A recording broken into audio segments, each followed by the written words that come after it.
नमस्कार, crime control में आपका स्वागत है। मैं हूं शिवानी। किसान ने अपनी थोड़ी सी जमीन बेटी की शादी के लिए बचा कर रखी थी, लेकिन उन्हें क्या पता था कि जमीन का टुकड़ा उनकी जिंदगी पर भारी पड़ जाएगा। दबंग सिपाही उनकी जमीन जबरन अपने नाम करवाना चाहता था। किसान ने जमीन देने से इनकार किया तो दरिंदे सिपाही ने उन्हें तब तक कार से कुचला जब तक उन्होंने दम नहीं तोड़ दिया। क्राइम कंट्रोल में आज हम सन्न कर देने वाली इस वारदात से पर्दा उठाएंगे। इटावा में एक पुलिस वाले की दबंगई का ऐसा कहर देखने को मिला कि सुनकर रोंगटे खड़े हो गए। किसान ने सिपाही को अपनी जमीन देने से इनकार कर दिया तो आरोपी इस कदर हैवान बन गया कि कार से कुचलकर किसान को मौत के घाट उतार दिया। सन्न कर देने वाली वारदात से इलाके में कोहराम मचा हुआ है। आरोपी सिपाही मथुरा में तैनात है।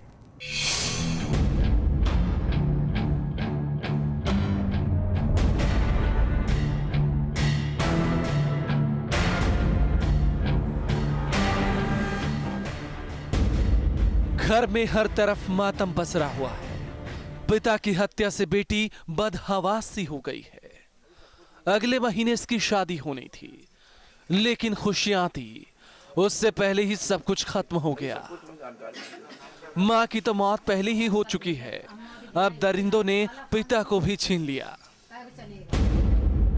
दबंग सिपाही ने की हैवानियत, किसान की कार से कुचलकर हत्या।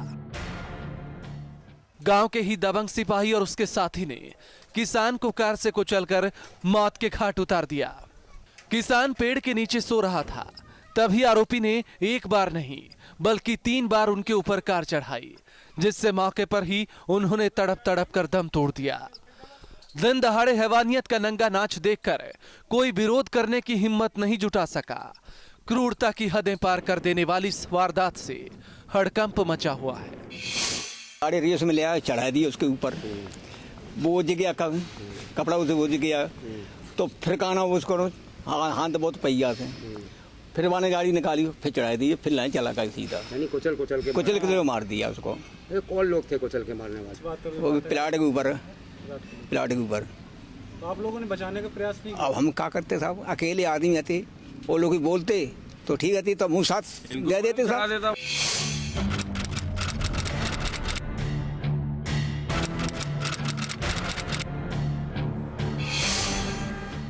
खाकी की हैवानियत की ये वारदात सिविल लाइंस थाना इलाके के विक्रमपुर गांव की है।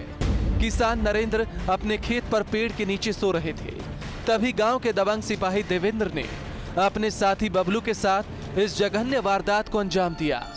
घर वालों के मुताबिक आरोपी सिपाही किसान से उनका प्लॉट जबरन अपने नाम करवाना चाहता था। उन्होंने प्लॉट देने से मना किया तो जान ले ली। प्लॉटिंग का चल रहा था लफड़ा, ये कह रहे थे कि हमको प्लॉट दो। वो कह रहा था मेरे पास प्लॉट है नहीं, मैं तुमको प्लॉट देंगे नहीं। तो बोले हम तुमको जान से मार देंगे। तो बोले तुमको मारना मार दो जान से, हमारे पास चीज़ ही नहीं तो नहीं देंगे हम। तो इनने उसको गाड़ी को 2 बार आगे पीछे करके चढ़ा दी, 2 बार नहीं मरा वो। तीसरी बार इनने लंबी स्पीड से चढ़ा दी तो वो ख़त्म हो गया। हाँ, तो वहाँ भीड़ हो गई इकट्ठी, मेरे पास फ़ोन गया, मैं आए वहाँ, मैंने देखा तो वो मरा पड़ा था। किसान नरेंद्र ने अपनी जमीन बेटी की शादी के लिए बचा कर रखी थी। नवंबर में बेटी की शादी थी।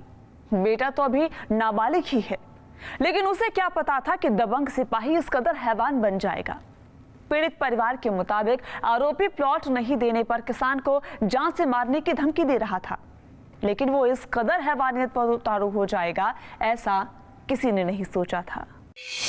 ज़बरदस्ती बैनामा करने के लिए उनसे परचेस करने के लिए एक सिपाही इधर विक्रमपुर गांव का है, उधर मथुरा डिस्ट्रिक्ट में मथुरा हाईवे उस एरिया उस थाना में पोस्टेड है। वो उनके साथ एक आदर वो नाम आ रहा है बबलू, ये दोनों ऐसे ज़बरदस्ती कोशिश कर दिया मना करने में। ऐसे जानकारी आ रहा है, कंप्लेंट ऐसे लिखा है, गाड़ी से कुचल करके। जघन्य वारदात की खबर मिलते ही पुलिस मौके पर पहुंची, लेकिन तब तक आरोपी सिपाही परिवार समेत फरार हो चुका था। शव को पोस्टमार्टम के लिए भेजकर पुलिस मामले की जांच पड़ताल में जुट गई है। आरोपी सिपाही देवेंद्र मथुरा के हाईवे थाने पर तैनात है। अभी पोस्टमार्टम रिपोर्ट पेंडिंग है, मुकदमा लिखा है, मर्डर का मुकदमा लिखा है। मैं उधर एसएसपी मथुरा से बात करके उनसे अरेस्ट करके भेजने के लिए बताया, लिखित में भी भेजा है। ये दोनों का जल्दी से जल्दी गिरफ्तार करेंगे, पोस्टमार्टम रिपोर्ट देखेंगे। इसमें ऐसे मिल रहा है ज़्यादा आई विटनेसेस भी हैं, देख करके कितना मैक्सिमम सज़ा, ये इतना छोटी इशू के लिए इतना बड़ा मामला करना गंभीर आरोप है।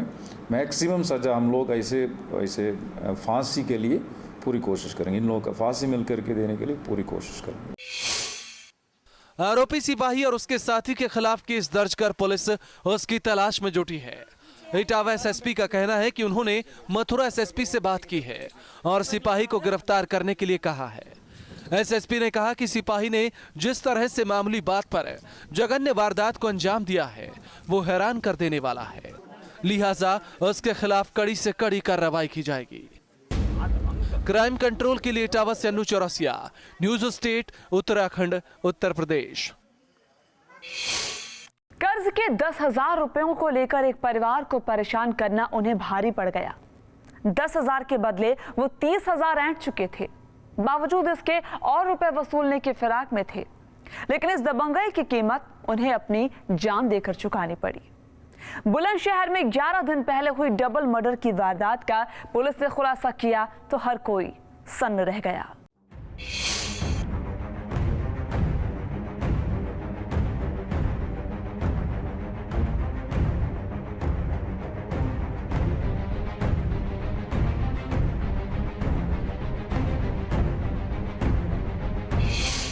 बात जब परिवार के सम्मान और पत्नी और बच्चों की हो तो किसी का भी गुस्सा भड़क उठता है, लेकिन गुस्से में इंसान आपा खो देता है और ऐसी वारदात सामने आती है कि घर की खुशियां तबाह हो जाती हैं। तस्वीर में दिख रही इस महिला और युवक पर डबल मर्डर का संगीन आरोप है। दोनों ने डंडे और बेसबॉल से पीट कर 2 युवकों की हत्या कर दी। 11 दिन की पड़ताल के बाद पुलिस ने वारदात का खुलासा किया और महिला समेत 2 आरोपियों को गिरफ्तार कर लिया। लेकिन वारदात के पीछे जो वजह सामने आई वो और भी ज्यादा सनसनीखेज है। 11:30 बजे आए दारू पी के। हमने उनसे बोला, मैंने कि भैया, वो कह रहा है रामकिशन कहाँ है? मैंने कि रामकिशन यहाँ पर ना है, वो सो रहा है छत पे। वो जब हंगामा मचा, उन्हें हाथापाई करी ना हमारे से, लड़की सब मेरे से, तो वो जो है ना ऊपर से उतर के डंडा उन्होंने मार दिया गुस्से में। अपनी लड़की के सामने, अपनी घरवाली के सामने अत्याचार, ऐसे जो है ना बदतमीजी कोई ना देखेगा सर। जब उन्होंने गुस्सा आया तो डंडा मार दिया सिर में, डंडा से वो जो गिर गए, दारू के नशे में है। बदमाशी दिखा कर जहाँ मिल जाएगा वहीं बदमाशी दिखा कर। बच्चे मेरा कोई सा ना, हाँ जोत में, हाँ सारे बच्चे लड़के और मैं ही, बस घर पर कोई भी ना। हाँ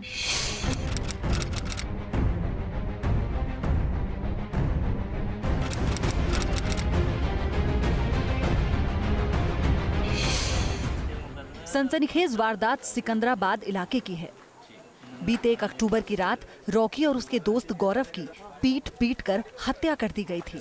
सबूतों की कड़ियां जोड़ते हुए पुलिस जब महिला राममूर्ति और रामकिशन को गिरफ्तार करने पहुंची तो दोहरे हत्याकांड से पर्दा उठ गया। कर्ज के रुपयों के विवाद में इस जघन्य वारदात को अंजाम दिया गया था। दरअसल आरोपी रामकिशन ने रॉकी और गौरव से 10,000 रुपए उधार लिए थे। उसका कहना है कि वो 10,000 के बदले 30,000 रुपए दे चुका था, लेकिन फिर भी वो और रुपए मांग रहे थे। वारदात की रात करीब 11 बजे दोनों शराब के नशे में रामकिशन के घर पहुंचे और उसकी भाभी और भतीजे से हाथापाई पर उतारू हो गए। शोर सुनकर रामकिशन छत से नीचे आया और बेसबॉल के डंडे से दोनों के सिर पर वार कर दिया। सर पैसे लिए थे, लेकिन मगर हम उस दिन उस पैसे को कोई कारण नहीं था। पैसे तो हम दे चुके थे, लेकिन वो बदमाशी दिखाते थे अपनी कि हम तो 100 रुपये से लेंगे। मैं 30,000 देकर मैंने सारा फंड काट दिया था, लेकिन वो अपनी दारू रात को पीकर 11-12 बजे घर पर आए थे और भतीजी के साथ बदतमीजी की उन्होंने। और सर मुझे जैसे ऊपर चीख पुकार दिखाई सुनाई दी तो मैं ऊपर से भक्का आया और सर मैंने मार दिया। आरोपी रामकिशन का कहना है कि रॉकी और गौरव शराब के नशे में भतीजी से छेड़खानी कर रहे थे, जिसकी वजह से उसने आपा खो दिया। आरोपियों की निशानदेही पर पुलिस ने वारदात में इस्तेमाल डंडा भी बरामद कर लिया है। आईपीसी के तहत मुकदमा दर्ज कराया गया और इन दोनों को गिरफ्तार कर लिया गया है और इन्होंने अपना इकबाल जुर्म कबूल किया है और लाठी डंडे और सरिये जिससे इन्होंने उनको पीट के मारा था वो भी बरामद कराया है। सत्य जी भी निकल के आया कि इन लोगों ने सूद पे पैसे लिए थे और उसकी वजह से ही हत्या हुई है। जी, इनका मोटिव ये है, इनका कहना है कि पैसे के लेन देन की बात चल रही थी, कुछ पैसे हमने उधार लिए थे और उसी के तगादे को लेके वो लोग आए थे। कहते हैं बर्दाश्त की भी एक सीमा होती है। आरोपियों ने परेशान होकर ऐसी वारदात को अंजाम दिया, लेकिन गुस्से को काबू रखने की जरूरत थी, क्योंकि इस जघन्य वारदात ने ऐसे कई परिवारों को तबाह कर दिया है। क्राइम कंट्रोल के लिए बुलंदशहर से नदीम खान के साथ bureau report, news state, Uttarakhand, Uttar Pradesh. Vijayadashami के मौके पर पूरे देश में लोग एक दूसरे से गले मिलते हैं, हर गिले शिकवे भुलाकर खुशियां मनाते हैं। लेकिन बागपत में दशहरे के दिन जघन्य वारदात सामने आई। लेन देन के विवाद में अपनों ने ही खूनी तांडव कर दिया। आधा दर्जन हमलावरों ने डेयरी के अंदर पिता पुत्र को गोली मारकर मौत के घाट उतार दिया। सनसनीखेज वारदात से हड़कंप मचा हुआ है।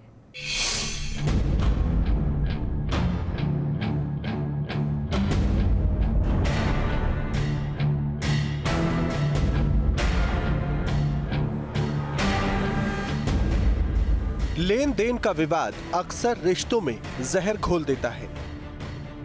जो करीबी होते हैं वही खून बहाने पर उतारू हो जाते हैं। अस्पताल में तड़प रहे इस युवक की हालत तो अब ठीक है, लेकिन इसके पिता और बड़े भाई को गोली मारकर मौत के घाट उतार दिया गया। दशहरे के दिन खूनी तांडव, पिता पुत्र की गोली मारकर हत्या। दशहरे के दिन हुई खूनी वारदात से हड़कंप मचा हुआ है। लोग त्योहार की खुशियों में मशगूल थे, तभी गोलियों की आवाज से इलाके में सनसनी फैल गई। वारदात के पीछे लेन देन का विवाद और पुरानी रंजिश सामने आ रही है। पूरी का तो मुझे भी नहीं पता। अच्छा, जो ये अंदर है लड़का से पता। एक इसका बड़ा भाई था और इसका बाप था। अच्छा, इनकी नीरपुरों में 2 की गोली मार हत्या कर दी। इसका चोट पेट लग रही है। क्या नाम है इनके? क्या नाम है इनके? इसका बड़े भाई का नाम वो है नितिन और इसके बाप का नाम है सुनील। छपरोली में रह रहे हूँ, कैल खेड़े के।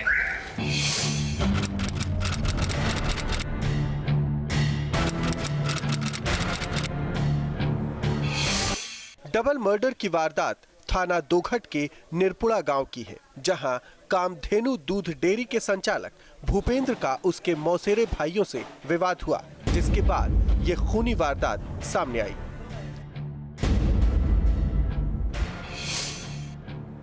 पुलिस के मुताबिक भूपेंद्र की मौसी के लड़के सुनील और उसके बेटे रुपए मांगने पहुंचे थे, जिसके बाद दोनों पक्षों में विवाद हुआ।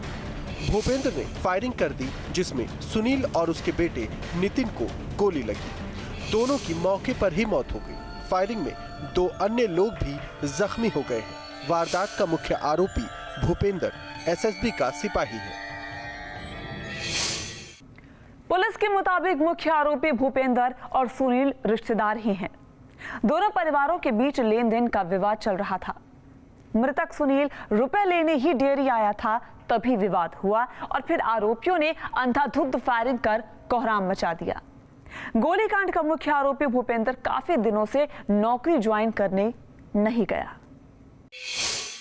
एक डेयरी है, जो भूपेंद्र की डेयरी है, और इसके जो मौसी के लड़के थे, ये छपौली के रहने वाले थे। इनका पैसों का लेन देन वाला मामला था।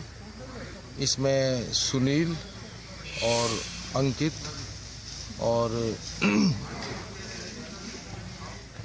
ये आए, इनका पैसे का लेन देन का मामला था। वारदात की खबर मिलते ही पुलिस मौके पर पहुंच गई और दोनों शवों को कब्जे में लेकर वारदात की तफ्तीश में जुट गई। घायलों को अस्पताल में भर्ती करवाया गया है। सभी आरोपी फरार हैं। उनकी गिरफ्तारी की कोशिश की जा रही है। जांच की जा रही है।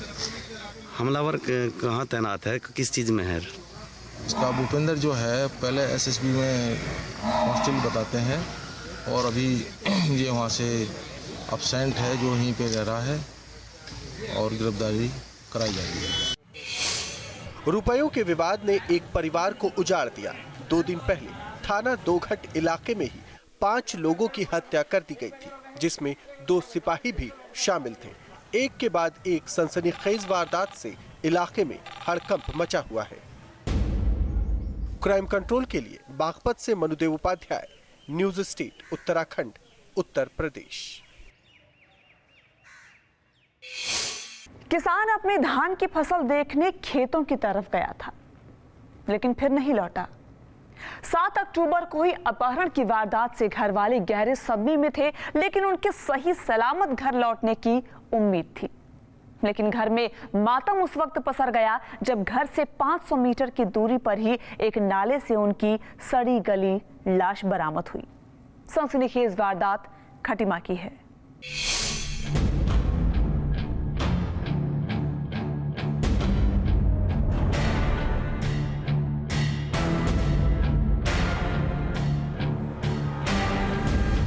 सात दिन से गायब किसान का शव नाले से बरामद हुआ तो इलाके में सनसनी फैल गई। घटना स्थल पर लोगों की भीड़ जमा हो गई।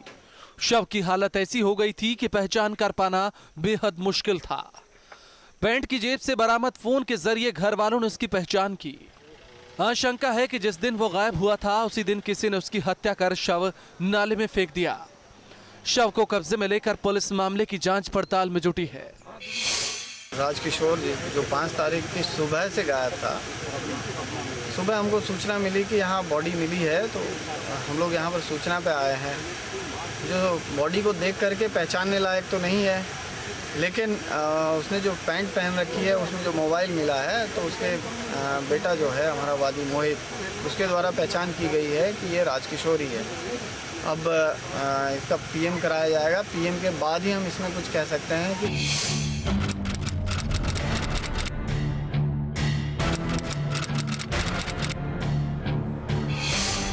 वारदात खटीमा कोतवाली के नौगंवा ठग्गू गांव की है। यहां रहने वाले किसान राजकिशोर बीते 5 अक्टूबर को घर से रतनपुर गांव फसल देखने गए थे।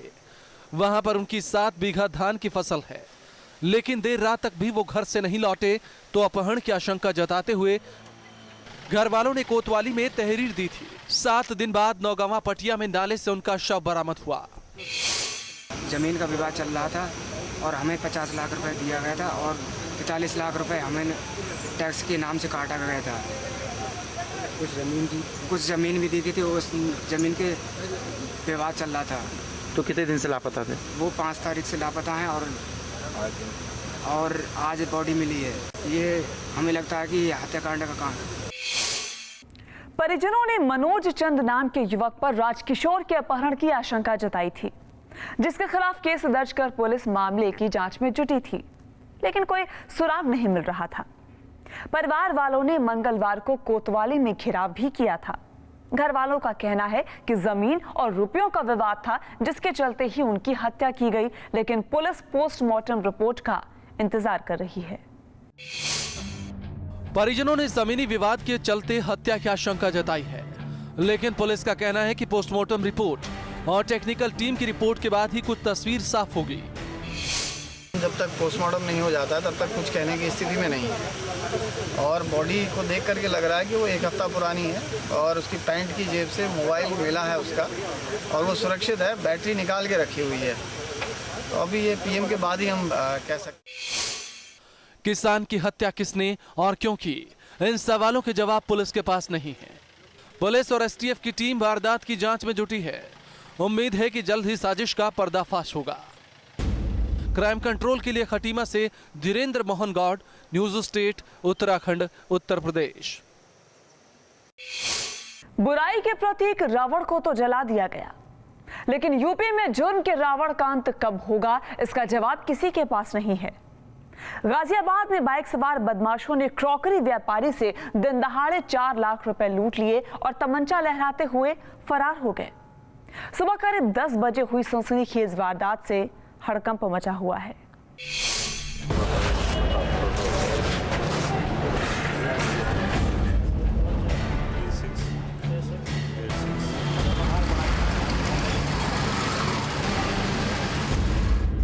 तस्वीर में दिख रहे ये अधेड़ शख्स क्रॉकरी कारोबारी हैं।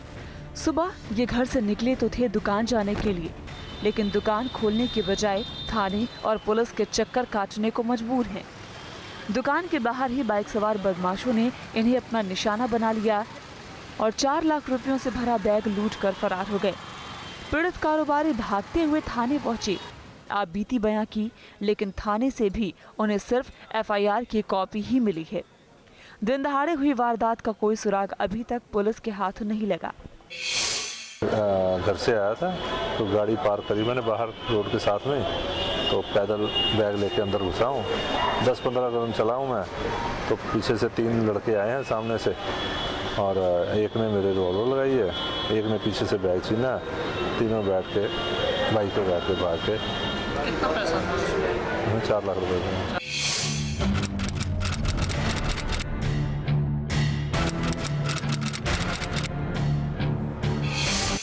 व्यापारी से लूट की ये वारदात थाना कोतवाली इलाके के अंबेडकर रोड की है। यहाँ क्रॉकरी व्यापारी अनिल अरोरा की दुकान है। सुबह करीब 10:30 बजे अनिल अपनी कार से दुकान पहुंचे थे, लेकिन जैसे ही वो कार खड़ी कर बैग लेकर दुकान की तरफ बढ़े, बाइक सवार बदमाशों ने उनकी कनपटी पर तमंचा लगा दिया, जिससे वो विरोध भी नहीं कर पाए। एक व्यापारी अनिल अरोरा अपने घर राजेंद्र नगर साहिबाबाद से अपने दुकान एसएस ट्रेडर्स में आ रहे थे। जब वो अपने गाड़ी के बाहर निकले तो उनका कहना है कि एक मोटरसाइकिल पर 3 बदमाश थे, जिन्होंने उन्हें तमंचा दिखाकर उनके हाथ से बैग छीन लिया और वो फरार हो गए।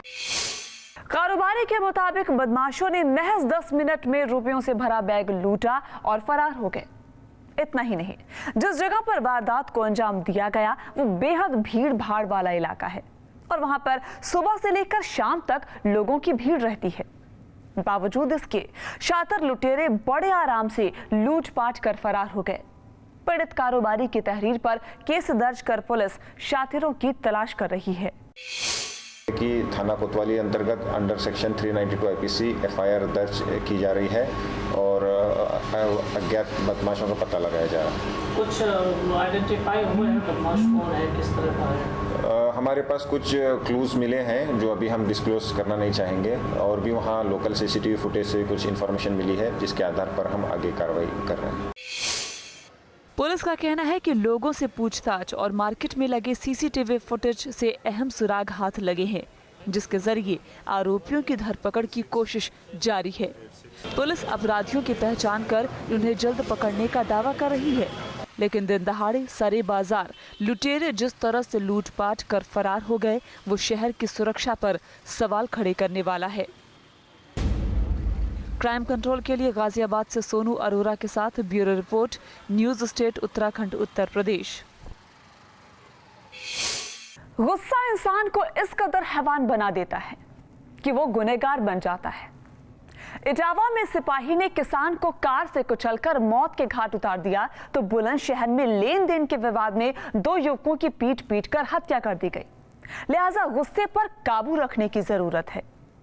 क्राइम कंट्रोल के जरिए जुर्म से लड़ने के लिए हम आपको ऐसे ही जागरूक करते रहेंगे। आप सावधान रहिए, सुरक्षित रहिए। जय हिंद।